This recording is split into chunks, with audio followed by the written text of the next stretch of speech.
Hi, I'm AJ, and I'm going to show you a video of someone road raging on me just a little bit ago. I want you to have a model for handling these situations because it's not just douchebags like me who get attacked by other drivers. It happens to extremely normal people because these outbursts don't operate on logic. I've had a lot of these experiences because I just ride motorcycles a lot, like 8,000 miles a year on average for the last 16 years. And many of them were before I did lane splitting or wheelies or any goon riding shit. The people who say shit like, just don't break the rules and people won't get mad, are probably the ones fucking doing it. I went deep on the biological processes that happen when we experience anger like this behind the wheel and why motorcycles specifically tend to trigger people in this now old age-gated video. So today I'm focused on walking you through the situation that could have killed me and has killed other riders. de-escalate doesn't make bulletproof motorcycle gear yet. So let me set the stage here.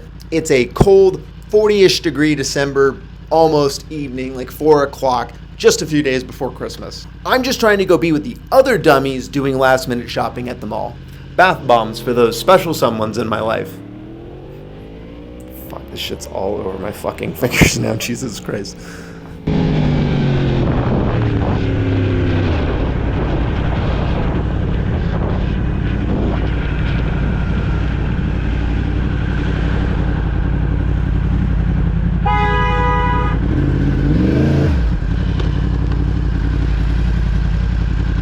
I heard him honk here, and whenever that happens and I have to come to a stop, I make sure to check my mirrors and make sure that nobody's getting out of their car, because that happens sometimes. Once I got a couple blocks away, I assumed I'd left him behind. But then I heard the honking again.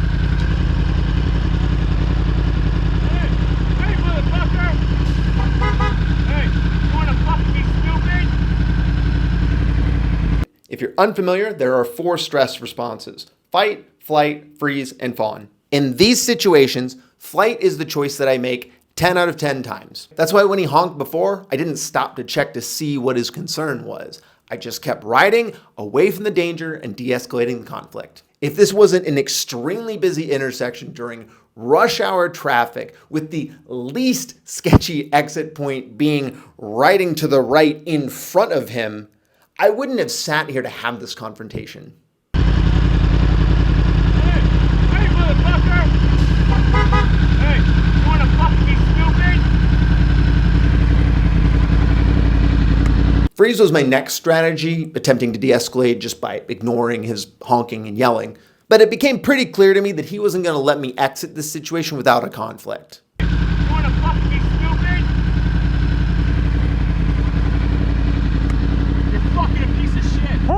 How's it going, man? Yeah.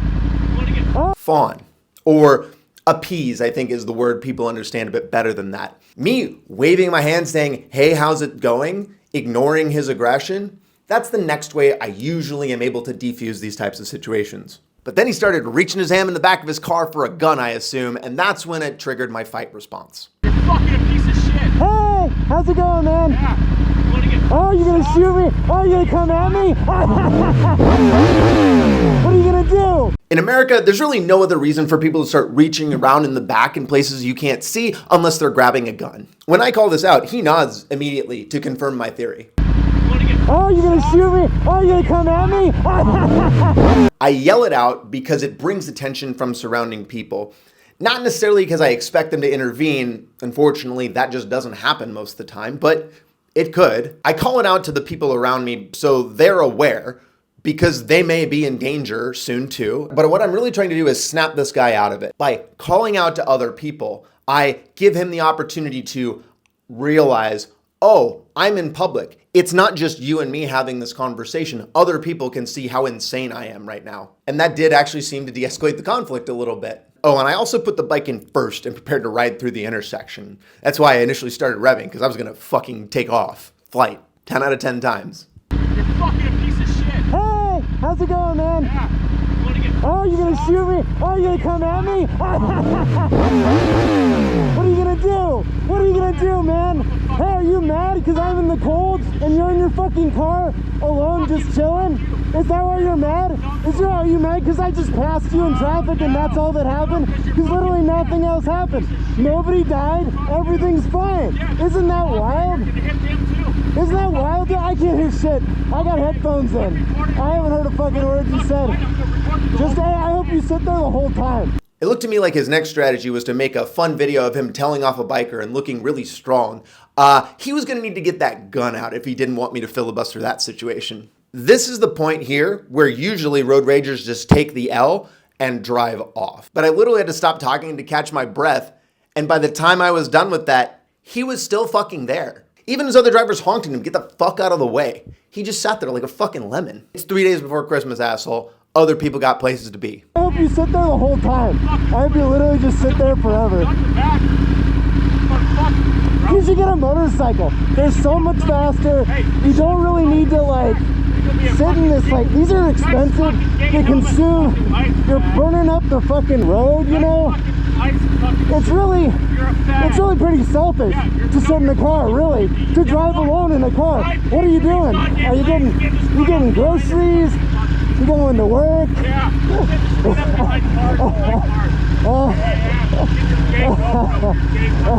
It's funny because it's really impotent. You can't do anything.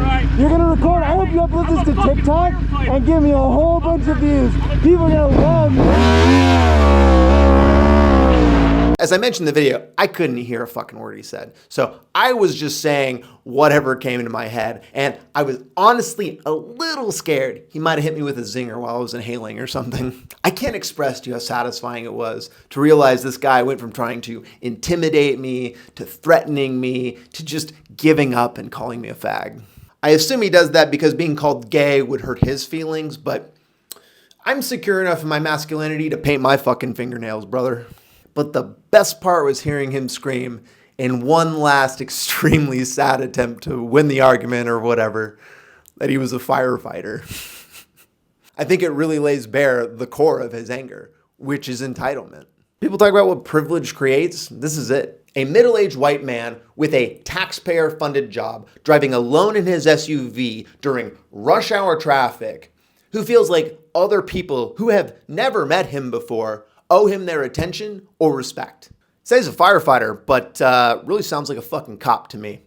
I made a video last year about Sarah Nicole Morales, a woman who was chased to her home and shot dead by a guy.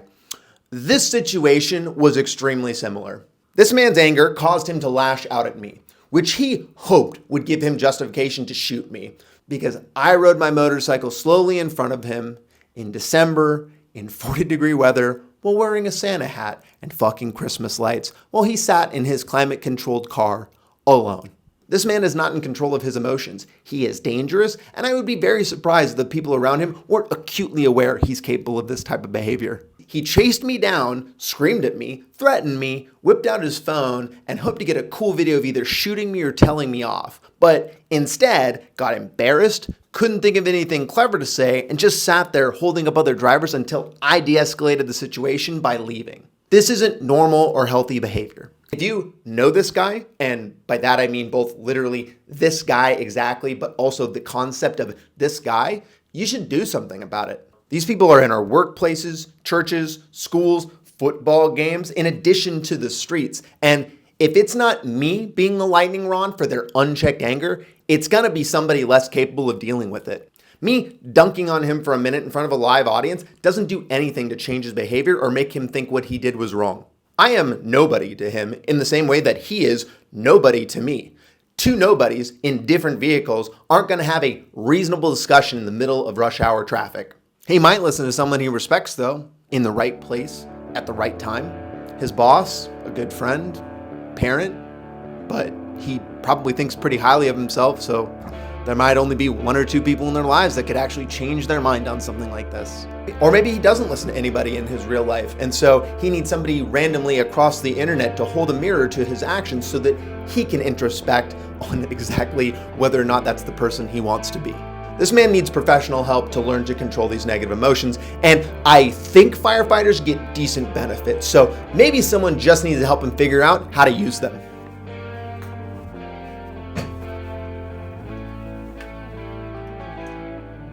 Enjoy your holiday traditions, support me on Patreon if you want, ride fast, and take chances.